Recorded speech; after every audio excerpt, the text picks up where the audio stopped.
Hello students, in this video we are going to discuss about the third part of the cell, that is cytoplasm. Okay, so what is cytoplasm? It is a fluid content, that means कि it is the liquid material inside the plasma membrane, यानी कि plasma membrane के अंदर enclosed होता है. So plasma membrane के अंदर जो liquid material है वो आपका cytoplasm है. ठीक है.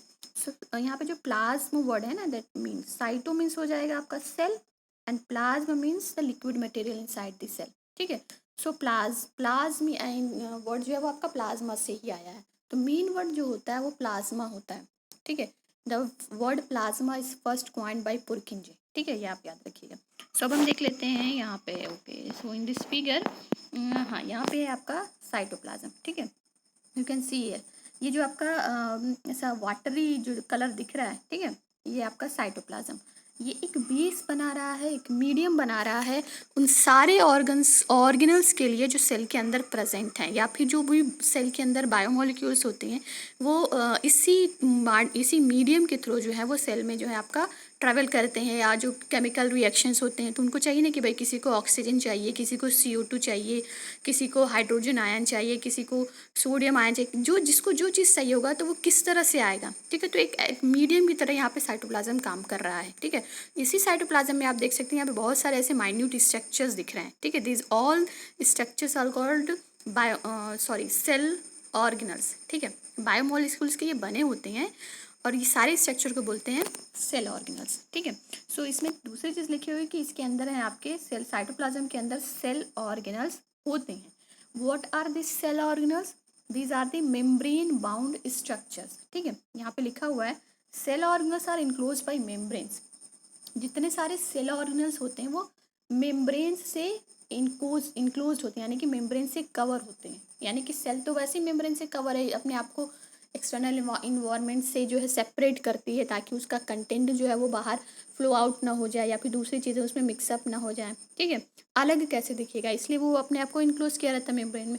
उसी तरह सेल के अंदर भी बहुत सारी एक्टिविटीज़ होती हैं जो कि एक दूसरे में मिक्स ना हो, इसलिए वो क्या करते हैं उसके अंदर जो जो भी ऑर्गन्स होते हैं उसके, ठीक है, वो अपने आप को मेम्ब्रेन में कवर कर लेते हैं. ठीक है, यहाँ आप याद रखिएगा सेल के जो ऑर्गन्स होते हैं उनको ऑर्गन्स नहीं, उनको ऑर्गेनल्स बोलेंगे. ठीक है, because these are the very minute structures.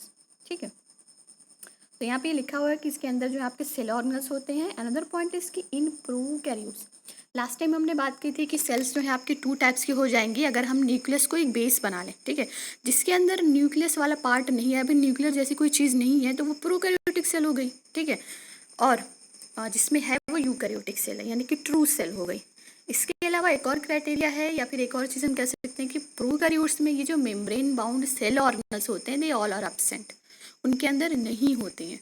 ठीक है, उनके अंदर सिर्फ जेनेटिक मटेरियल होगा, साइटोप्लाज्म होगा और बस सेल मेम्ब्रेन होगी. ठीक है, बस ये मेन स्ट्रक्चर होते हैं, बाकी कोई भी सेल ऑर्गेनल्स उनके अंदर प्रेजेंट नहीं होते हैं. ठीक है, दूसरी चीज़ की सिग्निफिकेंस क्या है. ठीक है, हम बार बार यहाँ नाम ले रहे हैं कि सेल जो ऑर्गेनल्स होते हैं वो आपके मेम्ब्रेन से कवर होते हैं. तो सिग्निफिकेंस यहाँ पे दिखा रहा है कि this significance of membrane can be illustrated with example of viruses. तो यहाँ पे एक वायरस का एग्जांपल लिया है कि मेम्ब्रेन इतना क्यों ज़रूरी है, क्योंकि मेम्ब्रेन है तभी तो हम सेल को सेल मान रहे हैं. ठीक है, अगर मेम्ब्रेन सेल में नहीं है तो cell is not cell actually, क्योंकि वायरसेस इज़ नॉट सेल. ठीक है, वायरस कोई लाइफ नहीं है, कोई सेल नहीं है. लेकिन आजकल आप जान रहे हो कि ये जो चल रहा है वो वायरस की ही वजह से है. वायरस ही है एक जो हाँ पूरी सबकी लाइफ को ख़राब करके रखा है. बिकॉज वायरस जो है वो आपके लाइफ नहीं है, इनके अंदर मेम्ब्रेन्स नहीं होती हैं, ये तभी आपके एक्टिव होंगे जब किसी लाइफ के कांटेक्ट में आएंगे. ठीक है, तो वायरसेस जो है उनमें मेम्ब्रेन्स नहीं होते, ये दे आर वेरी डेंजरस. ठीक है, चलिए इसको हम बाद में बात करेंगे. अभी हम आगे बढ़ते हैं, आपका सेल ऑर्गेनल्स के बारे में पढ़ना है. ठीक है, तो यहाँ ओके लुक हियर, ये आपका fill in the gaps in the following table study the difference between prokaryotic and eukaryotic. So eukaryotic and prokaryotic cell में यहाँ पे डिफरेंस दिया हुआ है. ठीक है, अभी तक हमने जो बात की है वो सब इसके अंदर है. अब आप जो है एक तरफ जो दिया है वो दूसरी तरफ उसमें थोड़ा सा गैप कर दिया, तो वो आपको भर लेना, अपने से फिल अप कर लेना. तो ये आपका होमवर्क है. नेक्स्ट हम बढ़ते हैं अपना सेल ऑर्गेनल्स की तरफ. व्हाट इज सेल ऑर्गेनल्स, इसकी बात हमने कर ही ली है कि सेल ऑर्गेनल्स क्या होते हैं, माइन्यूट स्ट्रक्चर्स हैं जिसके अंदर बहुत सेल के अंदर बहुत सारी केमिकल एक्टिविटीज़ चलती रहती हैं, केमिकल रिएक्शंस होते हैं। सबको सेपरेट करने के लिए सेल ने क्या किया है कि मेम्ब्रेन बाउंड स्ट्रक्चर्स बना दिए हैं। तो उन्हीं मेम्ब्रेन बाउंड स्ट्रक्चर्स को बोलते हैं सेल ऑर्गेनल्स, जो अलग अलग फंक्शन को कर रहे हैं। ठीक है, एक मल्टी सेलुलर ऑर्गेनिजम्स में जो है आपके बहुत सारी सेल्स होती हैं। जितनी सारी सेल्स होंगी, जितनी कॉम्प्लेक्सिटी होगी, उतना फंक्शन ज़्यादा होंगे, उतने मेटाबॉलिज्म उसका ज़्यादा होगा। ठीक है, तो इसलिए सेल को जो है बहुत सारे फंक्शन करने पड़ते हैं। तो उसके अंदर क्या है, आपके अलग अलग जो ऑर्गेनल्स हैं सेल के, वो अलग अलग काम कर रहे होते हैं। ठीक है, तो सब एक में मिक्स ना हो पाए, इसलिए उनको मेम्ब्रेन से सेपरेट कर दिया। ठीक है, ओके, अब हम बात करने वाले हैं यहाँ पे। ओके, यहाँ पे देखिए लिखा हुआ कि हाँ, एक और चीज़ कि हम ये सारे ऑर्गेनल्स को जो आपके फिगर में दिख रहा है यहाँ पे, ठीक है, ये सारे जो ऑर्गेनल्स हैं, लाइसोसोम, राइबोसोम, जहाँ पूरा लेवलिंग किया हुआ है, तो इन सारी चीज़ों को हम आपके कंपाउंड माइक्रोस्कोप में नहीं देख सकते। इन सब की स्टडी जो है बाद में की गई है। ठीक है, पूरा सेल के बारे में जो ब्रॉड स्टडी है वो बाद में की गई थी। ठीक है, जब इलेक्ट्रॉन माइक्रोस्कोप डिस्कवर हुआ था, न्यूक्लियस के बारे में भी उस टाइम डिस्कवर किया गया, हर एक सेल ऑर्गेनल्स को बाद में देखा गया। ठीक है, तो अभी हम वन बाय वन करके एक एक ऑर्गेनल्स पढ़ेंगे। ठीक है, so now we have talked about the nucleus in the previous section. अब हमें बात करना है जितने सारे और सेल ऑर्गेनल्स हैं। ठीक है, तो सम एग्जांपल्स आपके सेल ऑर्गेनल्स हो जाएंगे endoplasmic reticulum, Golgi apparatus, lysosome, mitochondria, and plastid.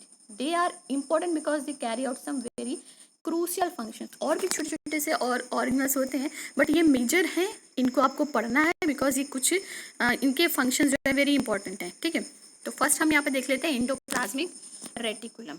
Okay, चलिए मैं एक बार यहाँ पे नेम लिख देती हूँ क्या क्या है। इंडोप्लाज्मिक रेटिकुलम को आई कैन ओके, मैं यहाँ पे ER लिख सकती हूँ, you can understand endoplasmic reticulum. Golgi apparatus, okay, Golgi apparatus, then आपका हो जाएगा माइटोकॉन्ड्रिया, माइटोकॉन्ड्रिया, ये अंदर चला गया, no problem. Then ribosome, ribosomes, okay, lysosomes, then plastid. ठीक है, प्लास्टिड के बारे में लिखा हुआ है, प्लास्टिड्स हैं, वैक्यूल्स हैं। ठीक है, ओके, तो ये सारे सेल ऑर्गेनल्स हैं। तो हमने जितना आपको बुक में दिया हुआ उसको हम वन बाय वन करके पढ़ेंगे। ठीक है, okay, so first is endoplasmic reticulum. ठीक है, so what is endoplasmic reticulum? Is a large network of membrane bound tubes. ठीक है, तो ये मेम्ब्रेन बाउंड ट्यूब्स होते हैं। ठीक है, देखिए ये जो फिगर आपका दिया हुआ है, ओके, ये जो आपके इंडोप्लाज्मिक रेटिकुलम जो होते हैं, इंडोप्लाज्मिक यानी कि प्लाज्मा मेम्ब्रेन के अंदर से निकलने वाले। ठीक है, ये देखिए आपका न्यूक्लियस है। ठीक है, ये पूरा ऐसे ये वाला जो स्ट्रक्चर जो है वो पूरा न्यूक्लियस है। ठीक है, यहाँ पे जो आपका न्यूक्लियस है, इसमें आप देख रहे हैं कि इधर साइड साइड में ये वाला स्ट्रक्चर है, देन दिस स्ट्रक्चर, दिस, ये ऐसे ट्यूबुल्स की तरह निकले हुए हैं। ठीक है, ये सब मेम्ब्रेन बाउंड ट्यूब्स होते हैं। ठीक है, जो जस्ट न्यूक्लियस के बाद से, न्यूक्लियस की जो मेम्ब्रेन होती है, ठीक है, अगर हम इसको देखना चाहें तो आपका देखिए ये है आपकी न्यूक्लियस। ठीक है, तो न्यूक्लियस वैसे भी आपका डबल मेम्ब्रेन होता है। ठीक है, उसमें क्या होते हैं, यहाँ के न्यूक्लियस की जो मेम्ब्रेन होती है वहीं से आपका ये ट्यूबल्स बनना स्टार्ट हो जाते हैं। ठीक है, ये हो जाएंगे इस तरह से, ये ट्यूबल्स बनाते हैं। ठीक है, देन ये ट्यूबल्स आगे बढ़ेंगे इस तरह से, ऐसे करते करते। ठीक है, तो ये यहाँ से न्यूक्लियस यानी कि न्यूक्लियर मेम्ब्रेन से ही ये ट्यूबल्स निकलना स्टार्ट हो जाते हैं। ठीक है, और इनके जो सरफेस होता है, ठीक है, चलिए हम यहाँ पे देख लेते हैं। Okay, it looks like long tubules that means की ट्यूब, और राउंड और ऑब्लॉन्ग बैग्स, वेसाइकल्स। ठीक है, बैग की तरह दिखेंगे या ट्यूबल्स की तरह दिखते हैं। ठीक है, यहाँ पे आप देख सकते हैं इस फिगर में। ठीक है, ऐसे पतले पतले ट्यूब या वेसाइकल्स यानी कि बैग की तरह दिखाई देंगे। ठीक है, okay, then the ER, okay, it looks like long tubules. The ER membrane is similar in the structure to the plasma membrane. ठीक है, ER membrane जो होती है वो प्लाज्मा मेम्ब्रेन की तरह ही होती है। There are two types of ER. Okay, देखिए उनकी सरफेस के अकॉर्डिंग, उनके सरफेस को बेस मान के जो है उनको हम 2 टाइप्स में डिवाइड कर सकते हैं, that is RER and SER. ठीक है, RER rough endoplasmic reticulum and smooth endoplasmic reticulum. देखिए हम इसको यहाँ समझ सकते हैं। ओके, ये वाला जो ट्यूबल्स दिख रहा है आपको, ये वाला, इसमें आप देखेंगे ऐसे ऐसे ऐसे डॉट डॉट डॉट, ऐसे येलो येलो कलर का डॉट दिख रहा है ना, ठीक है। या आप यहाँ पे आप देखना चाहें तो इसमें भी आप देख सकते हैं ये, ठीक है। जिस ट्यूबल्स पे, जिस इंडोप्लाज्मिक रेटिकुलम पे ये आपके डॉट्स यानी कि जिस पे ये डॉट्स जैसे राउंड राउंड स्ट्रक्चर्स दिख रहे हैं, ये साइटोप्लाज्म है, फ्रीली भी मूव करते हैं, फ्रीली भी पड़े रहते हैं। तो ये है क्या, ठीक है। These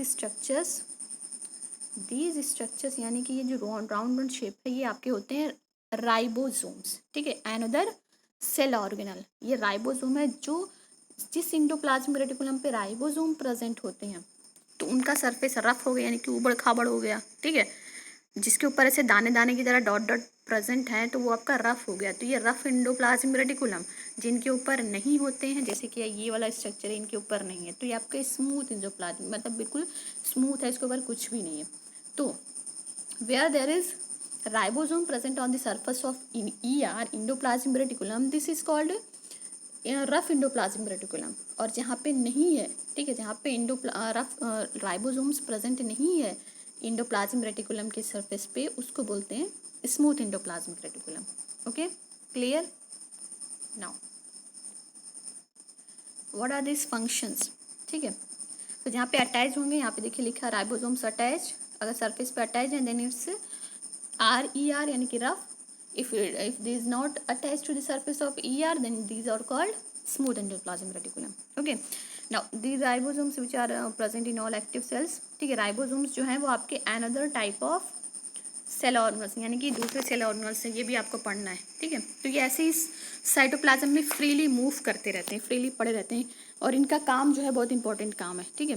okay, now the manufactured proteins are then sent to various places in the cell depending on need, ठीक है। तो यहाँ पे आपके जो राइबोसोम्स की जो हम बात करें, तो राइबोसोम्स में क्या होते हैं, प्रोटीन्स बनते हैं जो हमारे सेल के लिए ज़रूरी हैं, ठीक है। वो प्रोटीन्स ही से ही हमारे बॉडी बनती है, यानी कि हम ग्रो करते हैं। सो वो प्रोटीन्स क्या करते हैं, मैन्युफैक्चर होते हैं और एंडोप्लाज्मिक रेटिकुलम के थ्रू ही जो है वो सेल के अदर पार्ट में पहुंचते हैं, ठीक है। सो यहाँ पे क्या होगा कि the manufactured proteins are then send to various places in the cell, ठीक है। जहाँ जहाँ ज़रूरत होगी वहाँ ये पहुँच जाएगा। The SER helps in the manufacture of fat molecules. Okay, अब ये देख लीजिए कि SER का क्या काम है। स्मूथ इंडोप्लाज्मिक रेटिकुलम क्या करेगा, फैट मॉलिक्यूल्स को मैन्युफैक्चर करने का काम करेगा, या लिपिड्स, ठीक है, फैट और लिपिड्स बनाने का काम करते हैं। Some of the proteins and lipids help in building the cell membrane, ठीक है। आपने पढ़ा है कि सेल मेम्ब्रेन जो है आपकी फॉस्फोलिपिड की बनी होती है और उसके अंदर प्रोटीन, कार्बोहाइड्रेट सबके मॉलिक्यूल्स पड़े होते हैं, ठीक है। तो वो मैन्युफैक्चरिंग का यानी कि सेल मेम्ब्रेन बनाने का भी काम करती है, ठीक है। Now this process is known as membrane biogenesis, ठीक है। तो इसका बहुत इंपॉर्टेंट फंक्शन है RER का, क्या होगा, ठीक है। फर्स्ट क्या है कि ये आपके एक चैनल की तरह काम करता है, जहाँ जहाँ सेल को ज़रूरत होती है वहाँ वहाँ वो प्रोटीन या फिर जो भी मैन्युफैक्चर हुआ है उसको पहुँचाने का काम करते हैं, ठीक है। दूसरी चीज़ की फैट और लिपिड का मैन्युफैक्चर करेगी SER, ठीक है। दूसरी चीज़ की सेल मेम्ब्रेन जो है उसको बनाने का भी काम करते हैं, ठीक है। Some other proteins and lipids function as enzymes and hormones. Although the ER varies greatly in appearance in different cells, it always forms a network system. यहाँ पे कह रहे हैं कि हर एक सेल में जो है ER का स्ट्रक्चर अलग हो सकता है, बट मोस्टली क्या होंगे कि always forms a network system. जैसे कि यहाँ पे आप देख सकते हैं कि एक नेटवर्क की तरह बना रहा है, ठीक है। यानी एक दूसरे से जुड़े हुए होते हैं, एक दूसरे से पाइप की तरह लगे होंगे, तो वो कहीं भी अगर होंगे तो नेटवर्क अपना एक इस तरह का जाल बना रहे हैं, जैसे कि ऐसे बनते जा रहे हैं, फिर इसमें आएंगे, यहाँ से इस तरह से जुड़ते जाएंगे, ठीक है, ये ऐसे बनते जाएंगे, तो ये अपना एक नेटवर्क ज़रूर बनाएंगे। Okay, clear. So what you get, RER very important, क्योंकि प्रोटीन मैन्युफैक्चरिंग जहाँ पे हो रहा है, यानी कि RER के ऊपर, RER जिसके ऊपर राइबोसोम प्रेजेंट है, तो राइबोसोम में क्या हो रहा है, प्रोटीन बन रहा है, तो वो प्रोटीन क्या करेगा, सेल के दूसरे पार्ट में जहाँ पे ज़रूरत होती है, यानी कहीं कोई फंक्शन हो रहा है तो वहाँ प्रोटीन की ज़रूरत है, तो वहाँ पहुँचाने का काम कर रहा है, ठीक है। दूसरी चीज़ SER जो होते हैं आपके, ठीक है, SER यानी कि स्मूथ इंडोप्लाज्मिक रेटिकुलम, तो उनको क्या करेंगे वो, यस, वो क्या करते हैं, आपके फैट एंड लिपिड फॉर्म करने का काम करते हैं और सेल मेम्ब्रेन को भी बनाते हैं, ठीक है। So these are very important structures of the cell. Okay, now move on next. हमारे पास नेक्स्ट क्या है, ओके, ये भी याद रखिएगा कि सेल इसके जो दो फंक्शन होते हैं आपके, सॉरी दो टाइप्स होते हैं, RER and SER. Thus one function of ER is to serve channel for the transport of materials, especially protein. Okay, यहाँ पे पूरा लिखा हुआ है कि इसका फंक्शन कि क्या होता है आपका, ठीक है. In the reverses of the group of animals called vertebrates, SER plays a crucial role in detoxifying many poisons and drugs. Okay, यहाँ पे एक और कह रहा है कि SER, ठीक है, ये वाला पॉइंट याद रखिएगा, ठीक है. SER प्लेज, ये जो आपका SER, ये सही नहीं चल रहा. SER जो है आपका smooth endoplasmic reticulum plays crucial role in detoxifying many poisonous and drugs, यानी कि जो भी पॉइजनस ड्रग्स हमने ले लिया है तो उसको डिटॉक्सिफाइंग यानी कि उसमें से टॉक्सिक मटेरियल को निकालने का काम करता है, ठीक है. अंडरस्टैंड? ओके, सब पॉइंट आप नोट कर लीजिएगा. नाउ नेक्स्ट हमारा पार्ट है, next cell organelle is Golgi apparatus. Okay, so Golgi apparatus we will talk in next video.